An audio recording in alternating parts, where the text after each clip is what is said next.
Hola, soy Ana María Saltieri. Bienvenidos a Sinvergüenza.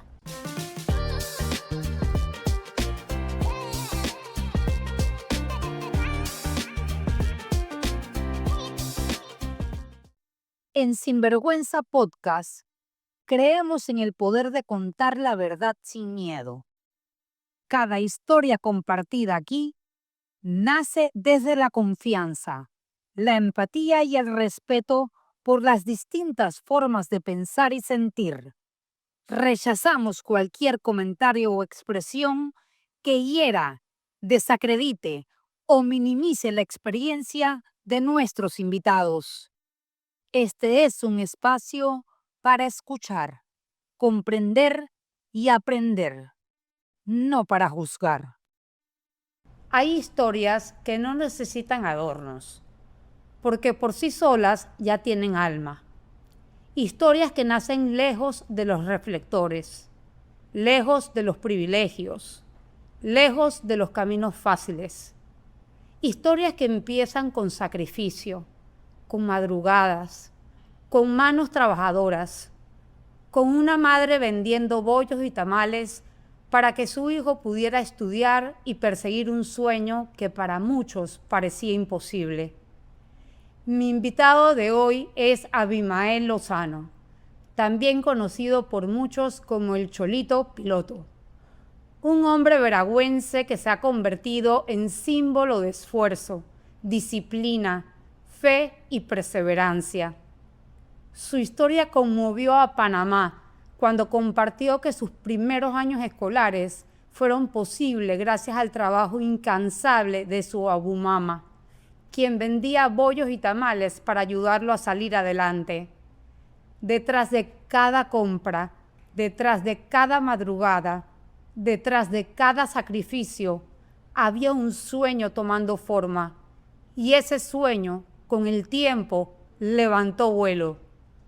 Pero antes de pilotear aviones, Abimael también limpió aviones.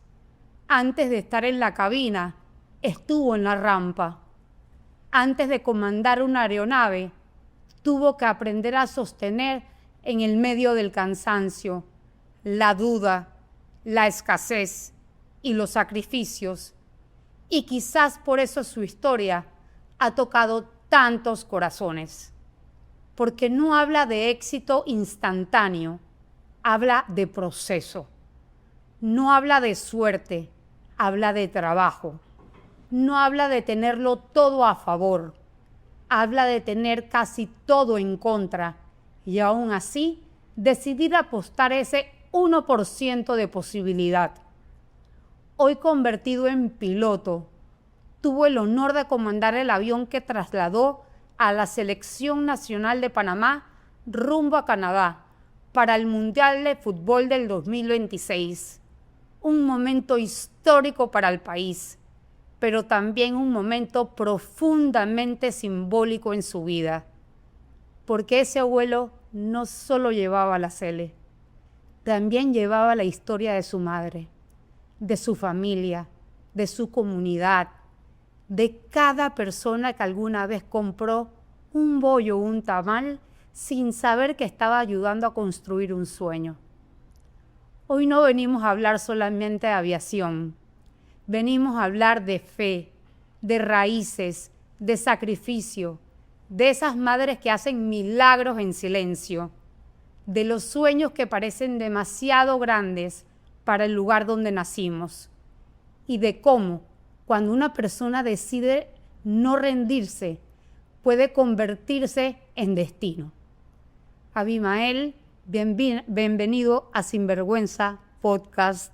Es un placer tenerte aquí. Conocer tu historia realmente no solamente conmovió a Panamá entero, creo que ha conmovido al mundo entero. Sé que ya has tenido entrevistas en el exterior. Me acabas de comentar que fuiste invitado a Univisión, así que eres ejemplo para muchísimos jóvenes. Así que eres un punto de referencia y para mí es un honor tenerte en Sinvergüenza y hablar de tu historia y me siento sumamente orgullosa de todo lo que has logrado y sobre todo de ver tu humildad y de como siempre en cada cosa que he leído de ti, en cada cosa que he visto de ti, siempre rindes homenaje a esa abuela y a esa madre. Por supuesto que sí, primeramente que todo, muchas gracias por la oportunidad de estar aquí. Realmente no soy una persona de estar en cámaras ni exponerme tanto, pero sin embargo creo que la historia vale la pena resaltar, ¿no? Darle a esas personas la fe y la esperanza de que realmente con el trabajo, sacrificio y mucha disciplina se puede lograr cualquier sueño. No es una realidad pronta, es una realidad que requiere mucho tiempo, requiere mucho trabajo, pero sobre todo debemos saber con quién seguimos este camino, ¿no? Entonces, de antemano, muchas gracias por la invitación y sobre todo darle a conocer a las personas de que los sueños realmente tienen un destino. Exactamente, que con sacrificio todo se alcanza. Totalmente de acuerdo, sí. Sí, señor. Abimael, antes de hablar del uniforme y de esa piloteada con la selección, yo quiero remontarme a Abimael, el niño que vivía en Santiago de Veraguas. Ese niño, ¿en qué soñaba? ¿En qué pensaba? Bueno, realmente en estos momentos estoy como haciendo catarsis de todo lo que de la introducción que me has dado. Realmente no esperaba tantas cosas, palabras muy profundas que realmente sentado aquí me remonto al pasado, ¿no? Porque cuando a veces uno lleva la sed y la ambición de crecimiento, uno se le olvida muchas veces de dónde uno viene. Uno va enfocado de las cosas que realmente uno quiere, pese a todos los obstáculos, ¿no? Pero el niño que estuvo en Santiago tuvo una de las mejores infancias del mundo. En ese momento no conocía el tema de escasez, la verdad, porque a ciencia cierta, mi abuela siempre, a lo mucho o lo poco, me daba lo que yo necesitaba, lo que ella podía darme en ese momento. Pero obviamente, al momento que vamos creciendo, siempre vamos perdiendo visión del esfuerzo que hace nuestra familia. Y obviamente, en su momento fui un joven rebelde, un joven que exigía, un joven que realmente ignoraba de dónde salían ciertas cosas en la vida. Ahora grande y con el tiempo entiendo de que realmente en esas situaciones que yo exigía cosas, olvidaba de dónde salía, ¿no? Como papá, a veces los papás dan todo porque el hijo tenga todo, pero el hijo olvida cuál es el esfuerzo que hace el papá para que ese hijo realmente tenga las cosas que necesita. Entonces, Abimael en su infancia fue muy feliz. Me crié con niños de mis épocas doradas, niños, niñas, jugábamos a hacer cocinaditos, allí aprendí a trabajar en equipo. Era una enseñanza pasiva, ¿me entiendes? En donde la cooperación mutua, al final lo que importaba era lo que cocinábamos, era un simple arroz blanco con salchicha guisada, pero al fin y al cabo lo importante es que todos nos reuníamos a comer y compartíamos en una convivencia pacífica. Allí contábamos los sueños, los anhelos que teníamos para poder ser personas garantes de la vida. Porque al final considero que la niñez es un punto de partida muy importante. Oh, sí. Y es donde uno aprende no solo a tomar decisiones, sino a aprender a cuáles son las correctas. Exactamente. Y sientes que todo tu entorno, si tú miras el cassette hoy para atrás, esos niños con los que convivías, de los cuales hablas, ¿han alcanzado sus sueños? Sí, por supuesto que sí. La mayoría de ellos son profesores, la mayoría de ellos son ingenieros, son personas de bien, mamás abnegadas. Y la verdad, considero que el ámbito en donde yo me crié era un ámbito en donde mis vecinos tenían la potestad de corregirme, pese a que estuviese mi abuela y no. Cuando yo hacía una travesura en casas de mis vecinos, recuerdo que mi vecina llamaba a mi abuela y le decía, fulanita de tal, mira, acá está mi mal haciendo travesuras, y mi abuela desde allá arriba donde vivíamos decía, pero péguele. Entonces, ahora que uno analiza todas esas historias, uno se da cuenta que de una u otra manera a uno le formaron la integridad. Por supuesto. Porque ya te daba miedo a hacer cosas que no debías en lugares, porque ya tú sentía que te estaban viendo. Entonces, cuando empiezas a crecer y empiezas a avanzar, tú decías, uy, tengo que hacerlo bien porque alguien me va a estar mirando. Y no quiero que me estén corrigiendo, ni mucho menos que me estén llevando a una situación incómoda. Claro. ¿no? Claro. Entonces, de esa manera creo que mi infancia fue un fundamento realmente importante para poder tener el carácter de afrontar la vida. O sea que vienes de una comunidad que es relativamente chica, pero que era muy unida.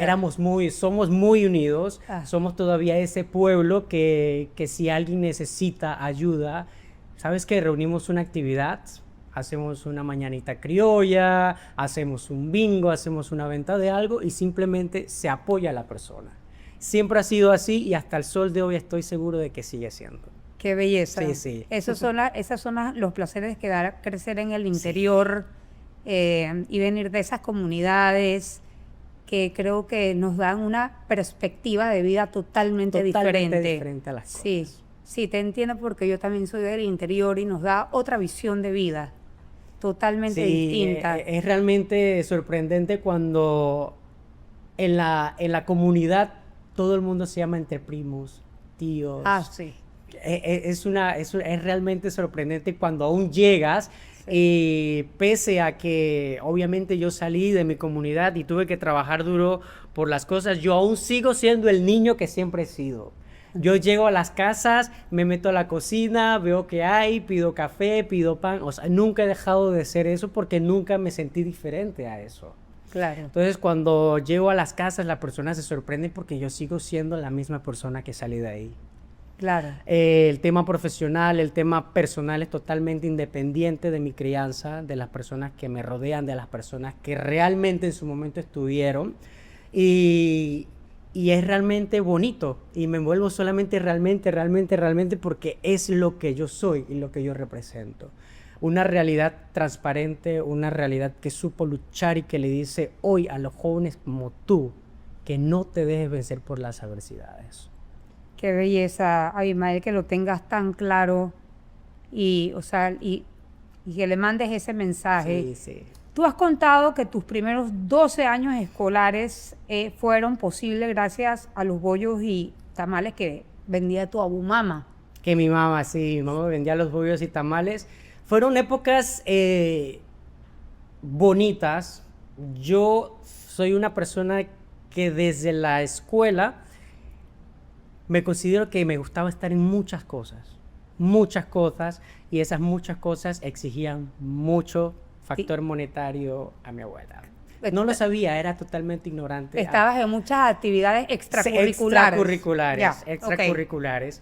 ¿Cómo y qué? ¿Qué te me gustaba? gustaba mucho la música, me encantaba la música, estaba en las bandas de música, me gustaban mucho los temas de oratoria, los temas de poesía, me metía mucho en olimpiadas de física, de matemáticas. No era un estudiante de 4,8, de 4,9, no, pero era un estudiante que se mantenía entre los 4,5, 4,6, pero yo estaba en todo, yo era un pulpo. Yo arrasaba con todo cuando estaba en la escuela porque era lo que me gustaba, no era una persona que me gustaba estar entre los libros estudiando, me sentía que tenía muchas otras inteligencias a la cual yo podía desarrollar, porque al final de la vida eso es lo que para que una persona desarrolle uno tiene que ser íntegro, uno tiene que tener un poquito de ciertas cosas para poder que uno pueda no encajar, no tenemos que encajar en todo porque es imposible. Es imposible, pero debemos aprender de que podemos ser capaces de hacer muchas cosas que nosotros nunca lo imaginamos. Entonces, cuando esas cosas empiezan a desarrollarse en mi infancia, los primeros años, eran complicados porque veía a mi abuela todos los días levantarse a las 2 de la mañana a hacer bollos y tamales con las vecinas. Levantarse, después venía cansada, yo tenía que ponerme a estudiar, obviamente rebelde, no quería estudiar porque quería jugar, veía a mis compañeros jugar mientras yo estudiaba, entonces era un poquito así como contradictorio, porque si me remonto a lo que soy ahora, creo que éramos como dos polos opuestos en ese momento. ¿Sientes que le diste un poquito de dolor de cabeza a tu abuela y a tu mamá? En temas de exigencia y ¿por qué? Me preguntaba el por qué y ahora entiendo de que fui criado por una abuela en donde mis tíos eran mucho mayores que yo, ya eran personas que ya estaban casadas, entonces quedé yo siendo el niño de la casa. Entonces tenía el complejo de ser hijo único y sentía que yo me merecía todo. Esa era la siguiente pregunta que te iba a hacer, si eras hijo único. Sí, no soy hijo único, pero por parte de mi mamá somos 6 hermanos. somos 6 hermanos. Ajá. Fui el único que me quedé en el interior, que me crié con mi abuela. Ok. Entonces, pese a que tengo mis 6 hermanos, Ok. mi crianza como un hijo solo me hizo crear un complejo de ser hijo único. Claro. Porque estaba ya solo en casa, compartía solo con mi abuela, ella era mi mundo, yo era su mundo. Y de ahí es donde remonta toda la historia, ¿no? Y si me permite preguntarte, Sí, claro. ¿Por qué no te fuiste con tu mamá y te quedaste con tu abuela? Claro, eran momentos bastante complicados y difíciles en esos entonces. Recuerdo que una vez me senté con mi abuela y le hice la pregunta, oye mamá, ¿por qué yo nunca me fui con mi mamá biológica? Biológica. Y ella me dice, mira, lo que pasa, Ismael, es que hubo un tiempo muy difícil en donde la familia estaba atravesando situaciones económicas muy duras. Entonces, tu hermana, que era la mayor, mi hermana me lleva 2 años, ella estuvo contigo acá en Santiago y hubo un momento donde tu mamá ya se los quería llevar. Entonces yo le dije, mira, llévate a la más grande, que es la menos vulnerable, y yo tenía 5 meses en eso entonces. Estaba chiquitito. Estaba Bebé. súper chiquitito, entonces mi abuela le sugirió de que, bueno, ¿sabes qué? 5 meses, déjalo acá un momento y cuando tú estés estable, cuando tú tengas un lugar donde estar, cuando tú te sientas cómodo, entonces lo vienes a buscar y te lo puedes llevar. Y bueno, ese llevar creo que al final Quedaste. era muy complicado tener que venirme a la ciudad, adaptarme a un nuevo mundo, dejar mis amistades. Creo que soy una persona muy enraizada a mis orígenes. Es muy difícil para mí, incluso con el simple hecho de tener que mudarme de Panamá, a mí se me destroza el alma. No podría dejar ni mis bollos, ni mis tamales, no podría dejar mis tortillas fritas, o sea, no puedo hacerlo. Estoy muy enraizado a lo que vendría siendo Panamá, y pese a que mi carrera me permite poder irme a otros lados, ¿sabes qué? Yo estoy donde tengo que estar y quiero estar aquí en Panamá. Claro, Sí. claro. Ok, y luego que te gradúas de la escuela, del colegio, ¿sabías que querías ser piloto? O sea, ¿cuál era tu plan de vida? Ok, mi plan de vida siempre fue mi meta ser piloto, siempre. Y mi segunda meta, como plan B, era convertirme en médico. Pero ambas carreras demandaban. Ambas carreras demandaban un montón. Ya en ese momento yo sí realmente ya quería darle esa paz y esa tranquilidad a mi abuela, porque habían sido tantos años de sacrificio, de ella misma renunciar a sus sueños, porque mi abuela enviudó. Ella enviudó y cuando mi abuelo ya desaparece físicamente, la situación se pone aún más turbia. Entonces ahí me remonto a esos días cuando estaba entre cuarto, quinto y sexto año. Hubo un momento de mi vida en que en quinto año, en el segundo bimestre, yo dejé de ir a la escuela porque me puse a estudiar, a trabajar en ese entonces. Ajá. En esa parte de la historia, como dejé de ir de trabajar esos 2 bimestres, yo tenía mis profesores que eran personas que siempre estaban ahí conmigo, porque yo era un chico, no sobresalía, pero estaba en todo. Y Sí, cuando te no me ganaste el notaba, corazón de sí, todos. y cuando no estaba en nada, se notaba. Entonces ahí vinieron mis profesores, me fueron a buscar a mi casa. Mi abuela no sabía que yo no estaba yendo a la escuela. Sí, se me formó tremendo problema, pero como ese es un programa de sinvergüenza, Lo estás entonces ya diciendo lo tengo que decir. sinvergüenza. Ok. De ahí fueron mis profesores a buscarme a la escuela, que qué era lo que estaba pasando, que por qué Abimael no estaba yendo a la escuela, que si mi abuela no me había dejado ir, que si mi familia se estaba poniendo en esa situación. Y mi abuela quedó en shock. Y obviamente yo quedé totalmente desnudo, la verdad, y bajar la cabeza y simplemente le dije, no, quería trabajar para poder ayudar. ¿Y en qué empezaste a trabajar? Estuve trabajando en un restaurantito, me tenían en las bodegas, arreglando lo que vendría siendo el inventario, arreglando los jugos, todo lo que vendría siendo detrás de bambalinas. Qué raro que tu abuela no se enteró viniendo de la comunidad que era tan chiquita y donde todo el mundo se decía Lo que todo. pasa es que yo salí uniformado de casa. Ah, Y como el Dios. supermercado quedaba cerca de mi escuela, entonces yo me desviaba, en vez de ir para la escuela, me desviaba al supermercado a trabajar. Ajá. Y tu abuela nunca se sospechó. Nunca se sospechó.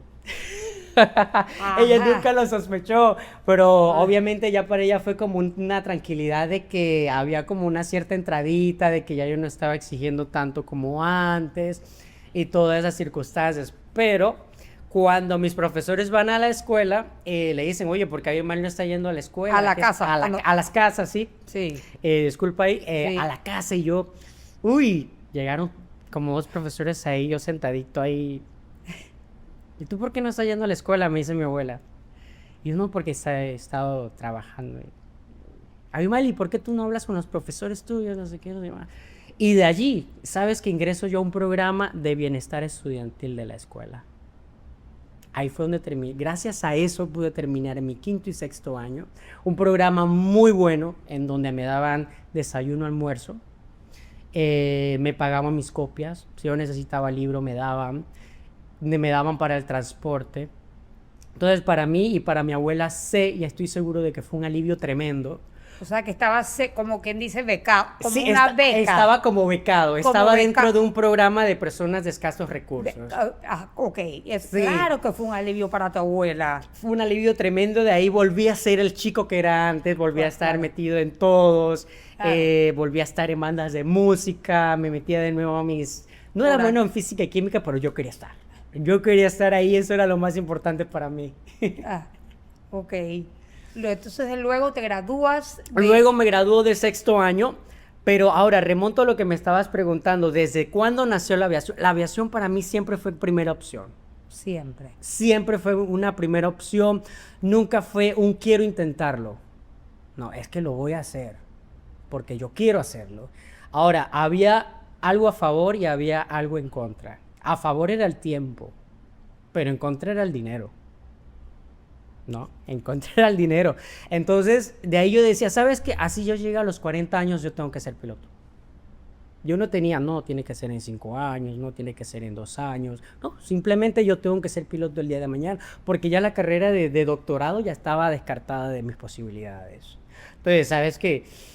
Necesito tiempo, el tiempo me lo tengo que dar yo, pero también tengo que saber aprovecharlo.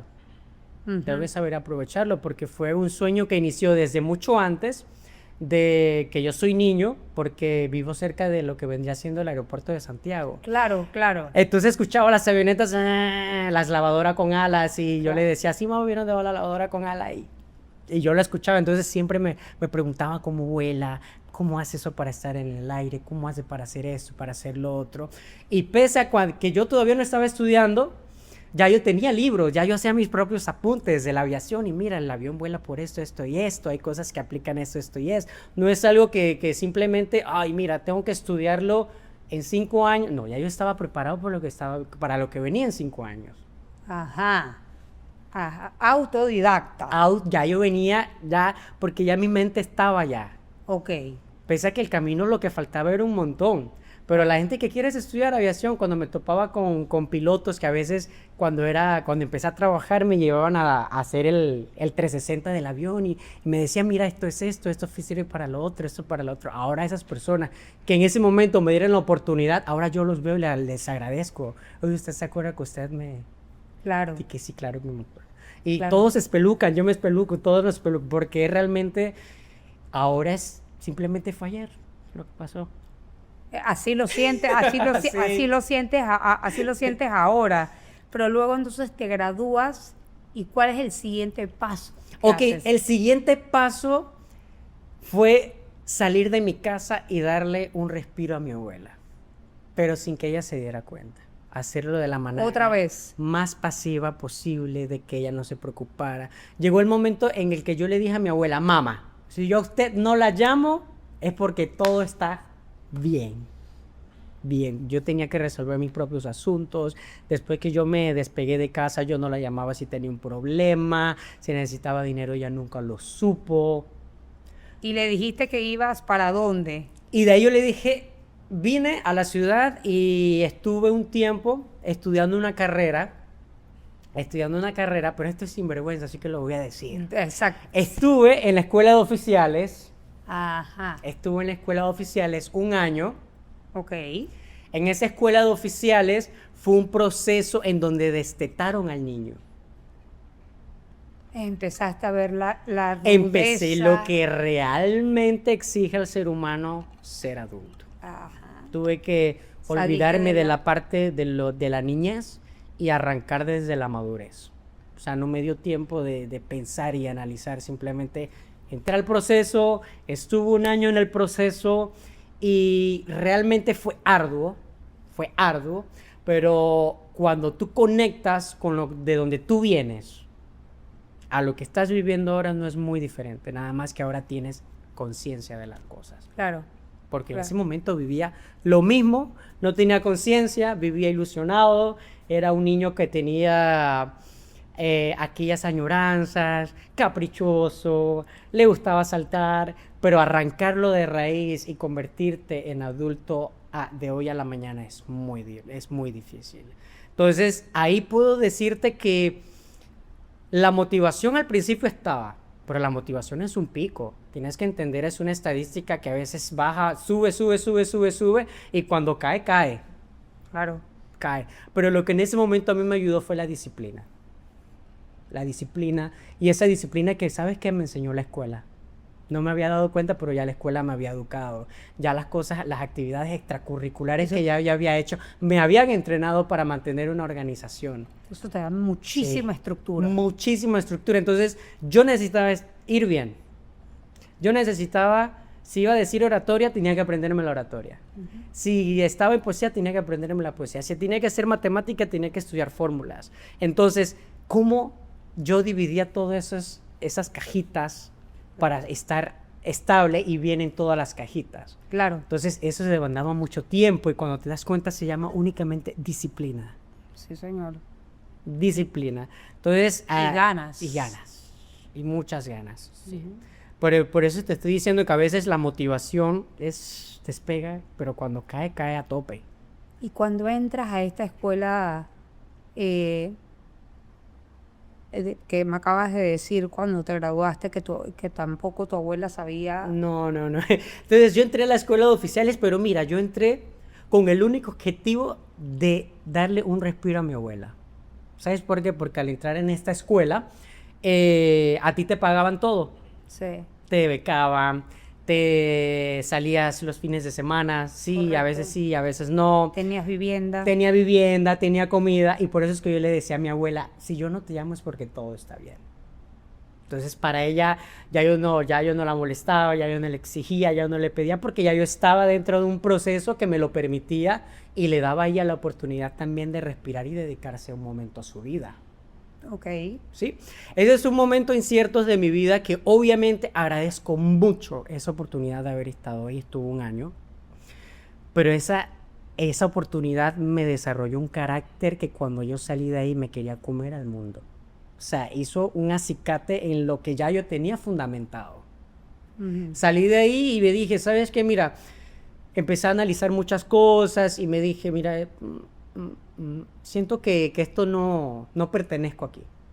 Ujú. No pertenezco aquí porque siento que en cualquier momento me voy a sentir cómodo y no es lo que quiero. Y tampoco veía esa opción como algo permanente. Como algo permanente. Eso fue una opción pasajera para salir en el momento indicado y escapar de la necesidad que vivía en ese momento. Ok. Estuve un año ahí, después, ¿sabes qué? A empezar de cero. ¿Y ese cero qué fue? Ese cero fue salir de la comodidad, salir del confort y salir de esa burbuja que decía, ok, ya tengo todo estable aquí, ya no es solamente terminar los 3 años, seguir creando disciplina, seguir creando vocación, pero era justamente esa palabra en la que no encajaba. La vocación. La vocación. Mm. Y la vocación, tengo vocación para esto, lo dudaba. Y cuando ya yo empiezo a dudar es porque no quiero. Si no estabas cómodo, no estabas cómodo. No estaba cómoda. De ahí entonces salgo, me decidí, ¿sabes qué? Mamá, ya creo que no voy a continuar con esto. Necesito seguir y empaparme en lo que realmente quiero. Porque yo decía, ok, estoy aquí, estoy lejos de mi realidad, de mi sueño. Y yo necesito estar cerca de mis sueños. Entonces ahí ven a explorar, empecé a reivindicarme, empecé a trabajar en mi plan B, arrancar desde cero, empecé a trabajar en un restaurante de comida rápida, Ahí trabajé como 6 meses. Después empecé a ver ciertas propagandas de la empresa, buscando de esto, buscando lo otro. Y me meto yo al INADE, Ajá. porque era la primera parada que yo necesitaba desarrollar. ¿Y sabes qué? Era el inglés. Y o sea, para poder yo llegar allá, necesito, y es imprescindible el inglés. Me dije, ¿sabes qué? INADE. Fui al INADE, empecé a estudiar en el INADE inglés. Entonces estaba estudiando en el INADE y estaba trabajando en el restaurante de comida rápida. Ok. Sí, me metía. Esa era mi vida. Allá, allá, acá, allá, acá, allá, acá, allá, acá. Y cuando estaba en el segundo nivel de inglés, ahí me encuentro yo un compañero. El compañero ya trabajaba en la empresa. En la empresa es Copa. Ajá, ya trabajaba en Copa. Ya estaba en Copa. Ya estaba Ok. en Copa. Y estamos riéndonos, oye, pero si tú eres el dueño de ahí, no, tú sabes, ¿no? Entre chistes de compañeros, y oye, pero si tú eres el dueño de ahí, ¿por qué tú no me metes a trabajar ahí? Ajá. Y el chico me dice, oye, tráeme tu currículo. Yo, qué vergüenza, ¿en serio tú quieres que te traiga un currículo? Graduado de 6º año ya. Bueno, que sí, tráemelo. Me lo entregó allí, no sé qué. Y vengo yo y se lo doy como al mes me llamaron. Al mes me llamó Araceli Garibaldo, la recursos humanos de ese momento, de esa situación. Me dice, no, Abimael, mira que tenemos una vacante disponible de servicio a cabina. Así era el nombre, servicio a cabina. Y cuando yo llego a servicio a cabina, sí, claro, no sé qué, lo acepto, claro, ¿por qué no? Ya ahí fue, yo ya estoy de la jugada. Ajá. Ya estoy ahí. Ya estoy ahí, ya vuelo el avión, ya. Claro. Entonces entré a un curso, obviamente te dan un curso y todo eso para cómo es todo el tema del proceso de la limpieza de los aviones. Una experiencia única, un trabajo bastante arduo. Sí. Bastante arduo. Obviamente sudaba, me mojaba, me secaba.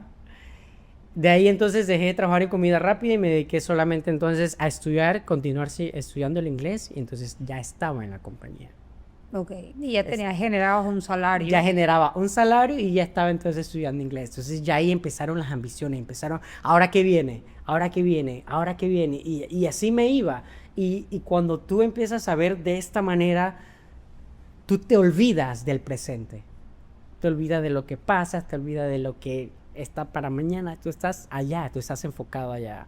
Entonces, así fue que empezó la historia. Imagínate, simplemente entre relajos y risas y buscar yo la manera de estar cerca de un avión.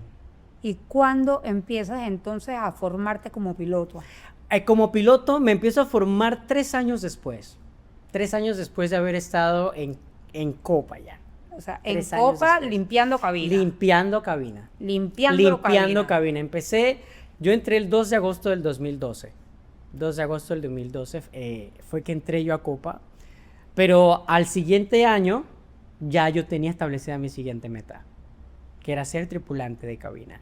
Así que en el 5 de agosto del 2013 ya yo estaba firmando para entrar entonces a la otra posición, a tripulante de cabina. Entonces ya había ahorrado el primer año de limpieza y ya iba a empezar a ahorrar los 2 años de tripulante de cabina. Entonces ya tenía 3 años de dinero ahorrado. Estoy hablando de tiempos austeros, tiempos donde no existían salidas, donde no existía zapato nuevo, donde no existía donde no existía nada.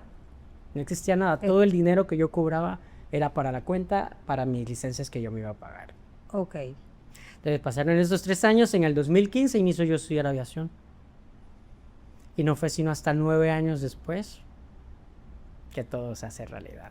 O sea, para completar todas las horas y todo lo que tienes que hacer para... ¿Cuándo final? O sea, ¿cómo hiciste durante esos 9 años para estudiar piloto y a la misma vez trabajar? Claro que sí. Esa fue una etapa bastante... Era complicada. Era muy complicada porque llegaban momentos en donde yo tenía que estudiar en el avión para llegar y a ir a presentar un examen. Y gracias a Dios le doy a mis compañeros. La verdad, no sé, pero yo siempre considero que soy una persona muy bendecida. muy bendecida. Las personas que me rodean, si saben que tengo algo, me apoyan. Entonces ellos yo me veían estudiar. ¿Qué sabes? Que no te preocupes, estudia que yo me encargo de atender a los pasajeros. Lee lo que tienes que estudiar, que yo me encargo acá. O sea, todo el tiempo fue así, fue una constancia, ayuda. El esfuerzo sí, la mayoría fue mío. Pero las personas que realmente me rodeaban eran personas que me daban ese empujoncito indirectamente. Entonces, el llevar ese equilibrio, a veces yo quedaba que quería colgar los guantes. ¿Sabes qué? Deja esto. Yo llegaba a mi casa y me tiraba con uniforme debajo de la ducha y me agarraba así, porque llegaba un momento en donde simplemente no sentía que no podía. Claro, estabas cargando con demasiado a la Estaba vez. pasando con demasiado y yo decía, porque ya el simple hecho de yo tenerme el compromiso a mí mismo, pero ya cuando las personas empiezan a formar parte de ese sueño, ya la responsabilidad es mucho mayor. Claro, Es mucho mayor. Ya no te vas a fracasar a ti solo. Claro. Vas a decepcionar a las demás personas que te están apoyando en este proceso. claro. Entonces, cuando uno empieza a ver eso, ¿sabes qué? Me levanto las rodillas y tengo que seguir. Vamos a seguir. Obviamente hubieron altos, hubieron bajos. Me acuerdo que para pandemia, ese creo que fue el último golpe que realmente me puso a mí a prueba. Porque yo estuve intentando aplicar en el 2019, pero en ese 2019 empezó a caer pandemia. Pandemia No, pandemia fue en el 2020. 2020, ¿verdad? Pero Sí. En el 2019 ya yo tenía pensado aplicar, pero el proceso toma tiempo. Claro, por supuesto. Entonces, para el 2020 cae pandemia. Cuando cae pandemia, todo se paraliza. Sí. En lo que se paraliza. Obviamente para mí fue como un respiro, porque a pandemia aproveché muchas cosas. Aproveché mi tiempo libre, empecé a aprender alemán, empecé a aprender árabe. Y de pandemia también nació la licenciatura, porque estuve tiempo libre, entonces decía, no puedo gastar el tiempo. ¿En licenciatura en qué? Me convertí en licenciatura en docencia del idioma inglés y pronto estoy terminando una maestría. O sea, que te había dado para hacer todo esto, todo lo que habías ahorrado. No, lo de pandemia ya era otra cosa. Ajá. Lo de pandemia ya era ok. un paréntesis, porque ya no podía invertir en la aviación porque todo estaba parado. Claro. Sí. Ok. O sea, que seguías entonces Preparándome para otras para cosas. otras cosas. No, y también pensando en un futuro si llegabas a la aviación, La tener aviación. más idiomas. Más idiomas, sí, me encantan los idiomas. O sea, que tú en algún momento, la siguiente pregunta que me encantaría saber es, ¿aspiras en algún momento en irte a alguna aerolínea que sea un poco más grande que Copa? No, la verdad no. Estoy ya muy enraizado a la compañía, siento que me siento muy cómodo y al final por temas de economía no lo haría, por temas económicos no, si me nace lo haría, pero simplemente por ambición no. Ok, ahora cuéntame cómo fue ese primer vuelo, ese día que te haces capitán, que te gradúas de capitán de aviación. Bueno, la verdad el primer vuelo es el decisivo, de hecho, para todos. En la aviación no se juega, en la aviación no hay oportunidad de fallos. Así es. No hay oportunidad de error, que estás en un simulador y presionas el botoncito y dice, vamos a repetir El examen. el examen, ¿no? Ahí es Correcto. lo que es. Entonces, por eso muchos nos enfatizan en seguir procedimientos, en tener conocimiento, en saber qué vas a hacer. Sí, por eso creo que los pilotos tenemos un mal. Nosotros nunca estamos pensando en el vuelo bien. Estamos pensando qué va a pasar si se me va un motor. ¿Qué va a pasar si se me apaga este motor? Ni me digas eso. que- Sí, yo lo sé, pero para eso es que nos entrenan. Ajá. ¿Me entiendes? Nos Claro. entrenan a estar en otro lado. Entonces se dice, ay, pero no te da miedo. Y yo digo, claro que me da miedo, pero es lo último que pienso. Claro. Yo creo que a mí me atacaría el miedo cuando ya yo resolví todo. Y pasa cuando nos enfrentan a simuladores. Claro. Simuladores nos ponen situaciones muy complicadas, muy complejas, en donde tenemos que saber resolver. Es como quien resuelve un problema de matemática y tienes que llegar a la respuesta. Claro. No es que vas saltando por otros lados, no, tienes que seguir la fórmula tal cual es. Claro. Porque si no, estamos tratando con vida, 170, 180 personas atrás. Claro. Y es algo que no se puede pagar con nada. Y las vidas humanas. Nada, eso no tiene valor alguno. Sí. Entonces, la persona que decida ser piloto, esa persona tiene que saber que tiene que tener mucha vocación, disciplina y responsabilidad. No es solamente llegar al avión, que, ay, qué bonito es volar el avión. Sí, es muy bonito, pero eso lo hace un mono. Sí. Un mono no lo monta y lo entrena a volar un avión y lo va a hacer. Pero Sí. y cuando te toca resolver, ese es el detalle. Ahí es donde está el verdadero acicate de lo que puntualiza la responsabilidad de ser un aviador. Ok, ¿cuándo fue el día que te gradúas? Ese día que me graduó, mira, realmente fue muy largo. Entonces yo no sé cuándo terminé, solamente sé que empecé en el 7 de febrero del 2015. No sé cuándo terminé. Para mí terminé cuando ya estuve entonces calificado para volar el Boeing 737. Ese día fue fenomenal. Pero, hay un día que yo sé que a los pilotos les tiran el tanque de agua. Sí, es el primer día, es el primer día, el primer vuelo. tiran ¿Y sabes qué representa ese primer día? Cuando te tiran toda esa agua sucia, Sí. esa agua representa que todo lo malo que te vaya a pasar vaya ahí. Ajá. Y que de ahí en adelante todo el proceso sea bueno. Sea bueno. Correcto. ¿Cuándo fue ese primer día? Ese primer día fue en el 2015, en febrero, y a mí me temblaba la existencia pura porque a ti ya te sueltan el avión solo. Claro. Entonces ya no estás con nadie. Y si tú tienes algo, ¿quién vas a mirar al lado? La silla. ¿No? Claro. Entonces ahí se vuelve entre la decisión de si vives o no. Porque en un error, Claro. entonces Claro. por eso es que es muy arriesgado el primer vuelo para los pilotos. ¿Y hacia dónde fue ese primer Mi vuelo? primer vuelito fue hacia Chame. Hacia Chame hice mi primer vuelo, solamente llegué, di la vuelta y regresar, porque ellos obviamente te están radiando. Abimael, bueno, ya vuelve porque obviamente es una presión para todos, porque cuando tú vas a hacer el primer solo, todo el mundo lo sabe. Entonces todo el mundo espera que tú vuelvas bien, Claro. porque pasan unas catástrofes que nadie se quiere imaginar dentro de una escuela. Claro. Y es muy triste todo lo que puede pasar dentro de ese ámbito. Pero ese primer día me metí en un túnel, llegó el momento, obviamente sí sientes nervios, sí sientes miedo, bueno, eres humano, Claro. por Dios. Entonces cuando agarras ese primer vuelo y vienes aproximando, te tiembla la existencia.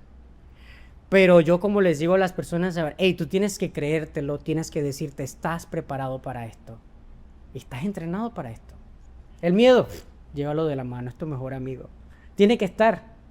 Las cosas buenas nunca vienen solas, siempre vienen con obstáculos, y el miedo es parte de eso. Entonces yo simplemente ese día que iba aterrizando el primer vuelo, agarré mi miedo, lo agarré de la mano y le dije, ¿sabes qué? Vamos.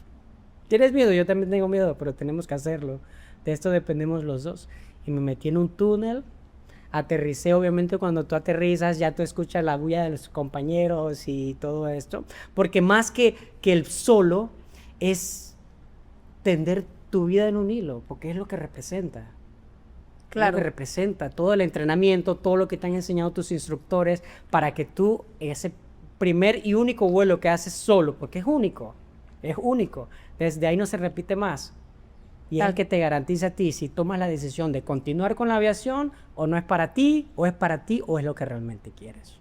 ¿Y cuándo entras a Copa como piloto? Ok, como piloto ya entro en julio del 2024 al entrenamiento. Porque primero nos hacen pruebas, nos hacen cursos de tierra para ver el conocimiento tuyo que tienes. Posterior a ello, te llevan a hacer un examen. Luego a ello, no sé cuántas sesiones de simuladores. Y cada una va avanzando. Entonces, ahí lo que nos enseñan mucho es trabajar bajo presión y el tema de una palabra que se conoce como resiliencia. Nos las enseñan un montón. Resiliencia es, hey, tuviste un error en lo que acabó de pasar, olvídalo, tienes que continuar. Porque el avión no se va a detener. El avión va a 300, 800 kilómetros por hora, no vas a detenerte ahí a ver qué vas a resolver en lo que ya pasó. Lo que fue ya fue, tienes que soltarlo. Entonces nos enseñan y nos recalcan mucho ese tema de que tienes que mantenerte firme, de que tienes que ser frío en las decisiones, de que si, hey, cometiste un error y sabes que bórralo y rectifica. Rectifica, porque no hay error. No, el error se tiene que recuperar. Claro. No se puede llegar a que el error sea un problema, porque cuando hay un problema ya sí perdemos todo. Claro. Sí. Claro. Entonces empiezas en el 2024. En el 2024 todo ese proceso y es como un poquito más, para los que trabajamos dentro, es un poquito más agudo el ¿cómo se llama? El aplicar a todo eso. Es un poquito más agudo porque yo lo veía como una sola oportunidad. Yo decía, si yo no paso ahorita, ya no paso más. Porque realmente cuando tú eres dentro de la empresa, ellos te ven como que una persona que ya estás enfocada, como que ya sabes lo que quieres, y si tú estás aplicando es porque ya realmente estás seguro. Entonces tuve esa oportunidad un día, ¿sabes qué? Voy a aplicar, apliqué. Y ahí me llamaron y a la primera pasé todos los procesos. Entonces, pues, obviamente siempre iba con miedo, pero había aquella chispita, esa chispita de la confianza y el apoyo que me habían dado personas que me querían ver ahí. Porque cuando estaba en ese proceso yo vivía con mi mejor amiga, mis mejores amigas. Mis amigas me veían a las 2, 3 de la mañana estudiando y ella, Abimael, el café. Claro. Abimael, el café. O sea, siempre estuve personas ahí a mi lado. Claro. Nunca fue un proceso solitario, como muchas personas quizás lo crean, pero siempre detrás de toda esta historia hay personas detrás. Claro. Sí. Claro. ¿Y cuándo fue la primera vez que, o sea, primero fuiste copiloto? Sí. Bueno, en realidad, ahorita mismo entras como copiloto. O sea, entras como copiloto. Solamente tenemos nosotros, dentro de la jerarquía de los pilotos, está el capitán, que es una persona que tiene muchísima más experiencia, y está el copiloto. Pero eso no te exenta a que no tengas que saber. No, por supuesto. ¿Me entiendes? Porque vas a ser piloto en algún, o sea, No, lo que pasa es que solamente lo que nos difiere capitán es la responsabilidad. Sí, 100%. ¿Sí? Pero al final, si a él le llega a pasar algo, yo tengo que saber aterrizarla. Correcto. Tengo que saber resolver problemas. O sea, no es que simplemente eres el copiloto y te exentas de cualquier responsabilidad. No, tú también estás metido en la burbuja. Claro. Porque llegan momentos en donde también han hecho simuladores en donde el instructor le dice al capitán, ¿sabes qué? Ya, a ti te dio algo, ya tú no opinas, y entonces nos toca resolver a nosotros. Ok. Entonces llega la gran noticia de que te llaman. ¿Cómo fue esa noticia de que Panamá clasifica Sí. para el Mundial de 2026 y le dicen, Abimael, usted va en ese avión? Bueno, en realidad no es algo que te dicen, no lo dicen, eso es simplemente es algo operacional de donde ellos se encauzar. Como nosotros vamos a volar, a nosotros nunca nos dicen aquí vas a llevar, aquí no vas a llevar, simplemente son pasajeros más. Ok. ¿Me entiendes? Independientemente de lo que represente ese momento histórico y orgullo panameño, eso no exenta que son pasajeros y que tenemos responsabilidades. ¿Me entiendes? Entonces yo sí no me despegué de mi figura. Excelente, ¿sabes qué? El avión de la selección, el avión de esto, el avión de lo otro, pero yo jamás me desconecté de mi responsabilidad de que es transportar a las personas y que lleguen seguro a un plan B. Pero sí sabía que ibas a pilotear ese avión. O sea, no, en realidad no, fue realmente una sorpresa, porque cuando tú llegas y ves todo ese jolgorio, toda esa fiesta, todas esas banderas por ahí, entonces tú jamás te imaginas qué es eso, porque no te lo dan de previo aviso. Pero tu mamá estaba ahí. Mi mamá después, eso fue un post que yo subí cuando yo estaba en el avión de la selección. Ajá. Y yo me tomé la foto porque estaban todos mis compañeros abajo. Entonces, capitán, tómese la foto con nosotros. Así que ya, ok, vamos a tomarnos la foto. Y ahí va la foto. Entonces, ahí como fue esa foto, así mismo fue todo. Ajá. No, pero no es algo que ya estaba predispuesto, no es algo que yo me podía aceptar. Y sabes que, ay, tengo que ponerme a leer y hacer la tarea de lo que vendrá siendo la selección. No, para nada. Todo eso fue operacionalmente. Nunca nos dice a quiénes vamos a llevar porque todas las personas las tratamos con el mismo respeto, con el mismo cariño y sobre todo garantizando la seguridad, que es justamente lo que a nosotros nos entrena. Pero ese día en particular, Abimael, haber estado en ese avión. Para mí representó, como lo dije en mi post, el hito de mi superación personal. Por supuesto. Y no simplemente subí la foto porque quería, no. Yo quería compartir ese momento porque yo era el único canal que podía transmitir eso a mis personas, a mis seres queridos y decirles, ¿sabes qué? Mira, hey, yo sé que este avión tú lo has visto en foto, yo sé que este avión lo han visto en revista, yo sé que este avión tú lo has visto volar, e incluso lo has visto aquí afuera del aeropuerto, pero no cualquiera tiene la oportunidad de volarlo, o sea, de volarlos. Y que huela nuevo, y que todo es nuevo, y que las potencias es nuevo, todos parecen hormiguitas cómo se mueven, o sea, es increíble cuando uno vuela esa aeronave y más, sobre todo lo que representaba a Panamá. Es así, es lo que representaba y para mí poder estar ahí y decirle a mi gente, hey, ¿sabes qué? Gracias por tu apoyo, gracias a ti, gracias a ti, gracias a ti que en ese momento compraste bollos y tamales, es que yo estoy aquí. Es que yo Eso estoy fue aquí. lo que te vino a tu corazón en ese momento. O sea, eso fue algo que nació. No fue algo fue que... algo espontáneo. No fue algo que pensé que iba a llegar lejos, no pensé que iba a llegar... Porque siempre he subido esos posts. Siempre mi abuela y la disciplina y el sacrificio que ella es mi carta de presentación. Ella siempre lo será. El uniforme es mío, es cierto, lleva mi nombre. Pero la historia cuando me la guardo, mi abuela. Claro. Mi familia. Mis amigos. O sea, la verdad el mérito no es solo mío. Ahora que yo porte el uniforme y tenga la oportunidad de vivir esas experiencias únicas que existen, yo las comparto con las personas que realmente quieren verlo. Claro. Sí, y se orgullecen y les alegra y comparten esa alegría conmigo. Claro. Sí. ¿Cómo te recibió la selección? Bueno, la verdad fue un momento muy crucial porque hubo muy poco contacto, por el tema de seguridad, los teléfonos. Ese es un ambiente muy estéril. Sí. Muy estéril. Entonces, en el momento que yo pude ya explotar fue cuando ya todos se fueron y quedamos con el avión solo. Claro. Sí. Claro. Ahí fue donde yo pude hacer todo y le dije al capitán, tenemos el avión solo, vamos a tomarnos fotos. El capitán, sí, vamos a bajar, nos tomamos fotos con los del rampa, con esto, con los otros. Y ahí aprovechamos el momento, porque no había momento de hacerlo.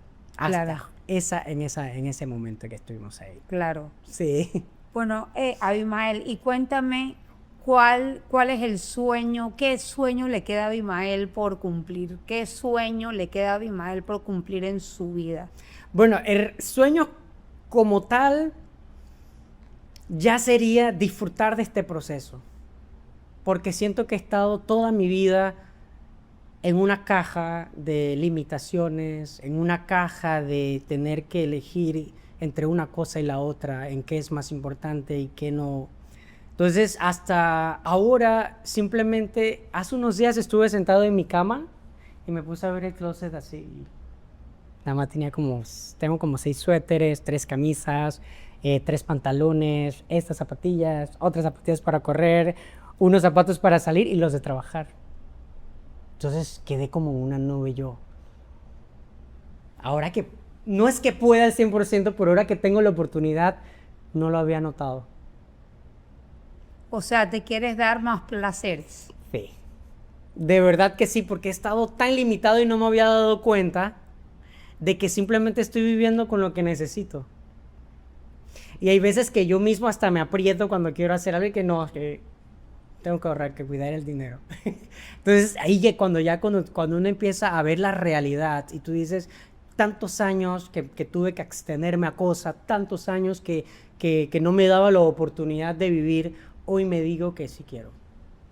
Hoy sí quiero vivir. Obviamente, ahora el que soy piloto, hay muchas más metas, muchas más ambiciosas, pero eso ya no me va a dejar de dejar atrás de vivir, porque el tiempo pasa. Sí. Y no quiero llegar a los 60 años, seguir trabajando, estudiando, ganando dinero y ver que toda la vida se me ha ido buscando, ¿qué?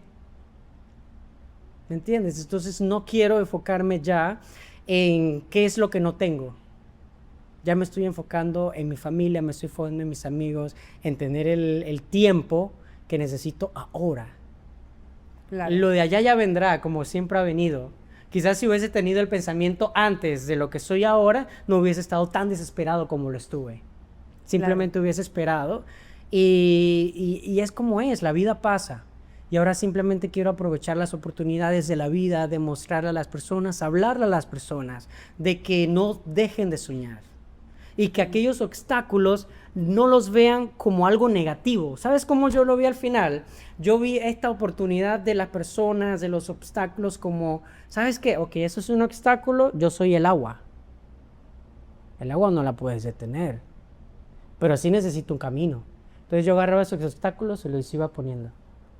Y yo mismo iba creando el cauce con esos obstáculos. Entonces, al final uno tiene que saber y comprender qué es lo que uno es capaz de hacer, qué es lo que uno quiere hacer. Porque si tú dices, voy a intentar, pues no lo hagas.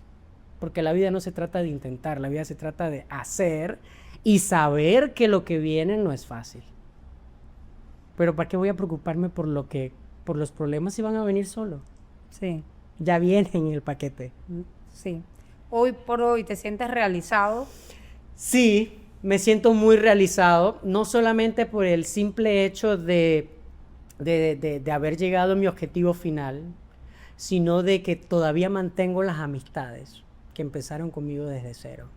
Y aquellas personas que se unen a mí cada día, lo hacen de un corazón extraordinario. Entonces, más allá de todas las cosas profesional, más allá de todo el crecimiento personal, lo más bonito es poder compartir y que sobre todo las personas que están aquí contigo también se sientan felices por eso. Dime algo, ¿ya has regresado a tu comunidad en Veraguas, donde tu gente, hoy, ahora que eres piloto, qué te dicen cuando te ven? Bueno, la verdad yo siempre he ido a Santiago y para ellos yo sigo siendo el mismo. El mismo. Y me tratan igual. Por eso cuando empezamos, desde el inicio yo dije, yo soy las personas que llego a Santiago, voy a la casa ajena, me meto a la cocina, sigue siendo el mismo. Sí, abro las pailas, pregunto café, qué hay hoy, oiga, invítenme para esto, si hay actividad, díganme, yo voy, allá la pasamos bien. Yo nunca he dejado de ser y tampoco considero que mi comunidad haya sentido que yo sea diferente, porque en realidad he trabajado mucho en que ellos no sientan que mi crecimiento profesional opaque realmente el sentimiento que mi comunidad y las personas que están alrededor mío sienten por mí. Abimael, ¿qué le mandarías a decir, un mensaje que le mandarías a decir a algún muchacho o muchacha que ahorita mismo siente que sus posibilidades de ser alguien en la vida son casi que imposibles, o sus sueños son imposibles de alcanzar? ¿Qué mensaje tú le mandarías a alguien que ve sus sueños así nublados, duros, difíciles de alcanzar? Mira, es justamente por esas personas que yo estoy aquí, Ana. Justamente por esas personas que hoy yo estoy aquí sentado y me digo, ¿sabes qué? Es la oportunidad de demostrar, de decirte a ti que estás en casa, hey, se puede. ¿Cómo se puede? Con disciplina. Sí, también pasé lo mismo que muchos chicos, humildes, de escasos recursos, nos apersonamos a instituciones gubernamentales, institucionales, para buscar ayuda como último recurso, porque no tenemos ni un otro lado donde tenemos que ir. Y el primer requisito, fiadores. Cuando a mí me dijeron eso, yo quedé, ok, ¿cómo yo voy a tener fiadores? Si estás buscando ayuda. Si estoy buscando ayuda, exactamente. Claro. Entonces, a esas personas que yo le digo, hay que buscarlo. Para nosotros, que esas oportunidades se opacan, tenemos que ser el agua y los obstáculos tomarlos como el camino a nuestro cauce. Es así de sencillo porque yo viví las mismas vicisitudes que tú estás viviendo en este momento. Yo también estuve en esos momentos en donde sentía que debería renunciar. Pero ¿sabes qué es lo que yo aposté? En el 1% de probabilidades. ¿Qué tenía que perder? Nada, no tenía nada que perder. Simplemente era intentar hasta llegar a un objetivo y después decir, ¿sabes qué? Lo voy a hacer. Porque hay intentos que fallan y los tuve también. Claro. Y los tuve, pero es, hey, me limpio las rodillas tan peladas, sabes que arde, pero tengo que seguir. Claro. Y cuando tú ves el tiempo como un factor negativo, tú tienes que aliártele. Y el mejor momento de empezar es ahora, no es en mañana. No es mañana, porque hoy ya pasó, hoy ya fue. Entonces, cuando tú arrancas desde hoy, pasaron 10 años, tú dices, ¿y si yo hubiese arrancado 5 años? O sea, que dura 15, 20. Tienes que agarrar el tiempo y decirle, ¿sabes qué? Yo voy a tu paso, pero yo voy a mi ritmo. Yo voy a hacer las cosas a como tienen que ser. Obviamente tú me vas arrastrando, pero tengo que tomarte del cacho, porque si no, ¿cuándo te voy a agarrar? Entonces yo empecé a los 19 años a realizar mi sueño. Y el factor tiempo para mí era algo que no se iba a quitar. Entonces yo te dije, ¿sabes qué? Yo me voy a leer a ti. Si tengo que durar 40 años para ser piloto, me voy a convertir en 40 años piloto. Pero el tiempo es ahora. Pero fueron 9. Pero fueron 9. No 40. No 40, pero en realidad yo creo que si en ese momento hubiese estado como, en 5 años, creo que la presión interna hubiese sido mucho más fuerte. Claro. Sí. Claro. O sea, tú lo hiciste a tu paso, como podías, como pudiste, y lo lograste. Y lo logré, que al fin y al cabo, yo sé que ahora todo el mundo ve como que, se convirtió en piloto, se convirtió en esto. Sí, pero al final todo eso fueron procesos. Limpieza me enseñó a mí lo esforzado que es. Ajá. Lo esforzado que es. Para mí, trabajar en servicio a pasajeros, servicio a cabina, atender pasajeros, me enseñó que tengo que ser una persona empática. Una persona que, sabes que sé que estás pasando por un mal momento, de verdad qué pena, lo siento mucho. Me hizo ser una persona solidaria y empática, trabajar en grupo. Entonces, ahora que estoy en la cabina de mando, veo que todos esos procesos forman parte de un objetivo. Entonces, veo y digo, ¿sabes qué? Tengo empatía. Sé que es trabajar duro, sé que es mojarse, sé que es limpiar baños sucios, sé que es limpiar vómito, o sea, todo eso. Y sé que todos, por muy pequeño el trabajo que se hace, al final es lo importante para llegar a una operación tan grande como es la aerolínea. Claro. Todo trabajo es importante. Y yo agradezco mucho haber empezado desde cero, no sé cómo lo quieran llamar, desde abajo, desde cero, porque al final de los días yo veo a los muchachos que están allá abajo y yo le digo, hey viejo, si quieres, dale. Claro. No te lo está diciendo cualquier, te lo estoy diciendo a alguien que estuvo ahí. Que estuvo ahí. Que no es lo mismo. Sí, que te lo diga no cualquiera. Que no es lo mismo. Que no es lo mismo. Entonces yo le digo a esas personas, de verdad, luchen. Y la motivación es un arma de doble filo. Motivación es un arma de doble filo, pero tienes que tener disciplina y carácter. Porque sin esas creo que no se puede seguir un camino óptimo. Bueno, así mismo es Abimael. Abimael, gracias por sentarte hoy en Sinvergüenza Podcast y permitirnos conocer al hombre detrás del uniforme, al niño detrás del sueño y a la familia detrás de cada logro. Tu historia nos recuerda que no todos los sueños nacen en escenarios perfectos. Algunos nacen en medio de la necesidad, del cansancio, de las madrugadas, de una madre vendiendo bollos y tamales, de una abuela sosteniendo con amor, de una comunidad que quizás sin saberlo fue sembrando tu futuro con cada compra, con cada gesto, con cada apoyo. Y hoy verte convertido en piloto, comandando una aeronave y llevando a la selección nacional rumbo a un mundial, no fue solo una historia bonita, fue un mensaje para Panamá entero. Es la prueba de que el origen no tiene por qué ser una sentencia. Es la prueba de que venir de abajo no significa quedarse abajo. es la prueba de que cuando hay fe, disciplina, gratitud y propósito, incluso ese 1% de posibilidad puede convertirse en una vida completa de victoria. Tu historia nos enseña que antes de volar alto, muchas veces toca limpiar la pista, cargar peso, aguantar en silencio, trabajar sin aplausos y seguir caminando cuando nadie está mirando. Porque los procesos que nadie ve son los que muchas veces preparan los milagros que después todos celebran. También nos recuerda algo profundamente hermoso. Nadie llega solo. Detrás de cada persona que despega, casi siempre hay una madre, una abuela, un padre, una familia o una comunidad que sostuvo sus alas cuando todavía no podía volar. Y ese quizás es uno de los mensajes más poderosos de este episodio, que cuando apoyamos el sueño de alguien, aunque parezca un gesto pequeño, podemos estar siendo parte de algo enorme.